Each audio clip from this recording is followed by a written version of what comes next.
तो अगला question friend आपका कह रहा है कि एक्सप्लेन द फॉलोइंग टर्म, जिसमें आपका डेटा विजुअलाइजेशन है, डीप लर्निंग है, बैक प्रोपगेशन है, कॉन्वेक्स ऑप्टिमाइजेशन है। तो आप डेटा विजुअलाइजेशन को आप डीपली भी लिख सकते हैं, शॉर्ट में भी लिख सकते हैं, क्योंकि यहाँ पे शॉर्ट के माध्यम से बताया गया कि अगर शॉर्ट नोट्स में लिखने में आता है तो कम से कम इतना आपको लिखना होगा। डेटा विजुअलाइजेशन बेसिकली क्या यूज होता है, क्यों यूज होता है, डेटा को रिप्रेजेंटेट करने के लिए यूज होता है, क्योंकि आपको पता होना चाहिए कि डेटा को अगर हम किसी सीट में अगर रिप्रेजेंटेट करेंगे, अगर लॉन्ग डेटा रहेगा तो उसको सीट पर रिप्रेजेंटेट करने में ये घाटा है कि उसको सारे लोग समझ नहीं सकते।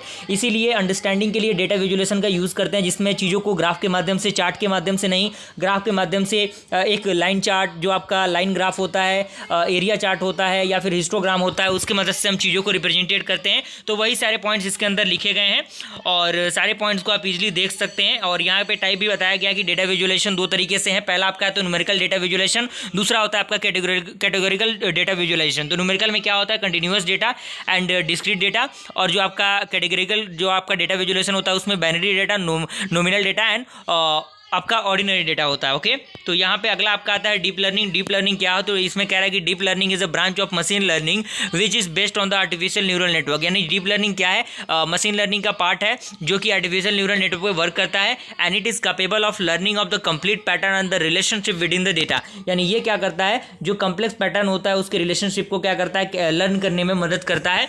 And in deep learning we do not need to explicit program everything. यानी डीप लर्निंग के अंदर हम क्या कर सकते हैं, किसी भी प्रोग्राम के लिए प्रोग्रामिंग लिखना यहाँ पे आसान नहीं होता। Okay, an artificial neural network और the ANN uses the layer of the interconnected nodes called as the neurons that work together to process and learn from the input data. और डीप लर्निंग के बारे में कुछ और points यहाँ पे दिए गए हैं और कुछ पॉइंट्स यहाँ पे हैं, आप इनको इजीली लिख सकते हैं एग्जामिनेशन में अगर आपके ये सारे क्वेश्चंस आते हैं तो।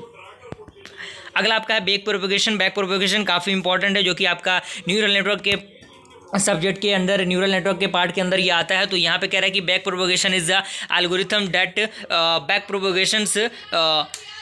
Back propagation errors from the output nodes to the input nodes. And यानी यहाँ पे क्या होता है, एक आउटपुट और एक इनपुट नोड्स होते हैं जो कि वर्क करते हैं। And back propagation is a widely used algorithm for the training feed forward neural network. यानी ये क्या होता है, वाइडली एक एल्गोरिथम होता है जो कि training feed forward neural network के लिए यूज होता है। और अगला पॉइंट कह रहा है कि in a computer the gradient of the loss functions with respect to the network weight. और यहाँ पे कुछ और पॉइंट्स दिए गए हैं, आप इनको ईजिली ऐड कर सकते हैं। और यहाँ पे कुछ एल्गोरिथम है, अगर आपका ये थ्योरेटिकल पार्ट याद ना हो चलेगा, लेकिन ये एल्गोरिथम जो है बैक प्रोपगेशन का, ये एल्गोरिथम आपको लिख के आना है एग्जामिनेशन में, किसी भी हाल में लिख के आना है। अगर आप नहीं लिखेंगे तो कहीं ना कहीं ये दिक्कत परेशानी आपके लिए खड़ी करेगी। तो आप ये क्वेश्चन आता है तो एल्गोरिथम को आपको किसी भी हाल में लिख के आना है। अगला आपका है कॉन्वेक्स ऑप्टिमाइजेशन। तो ये भी काफ़ी इंपॉर्टेंट क्वेश्चन है और कोई बहुत बड़ा इसके अंदर रॉकेट साइंस नहीं है, आप इनको ईजिली कंप्लीट कर सकते हैं।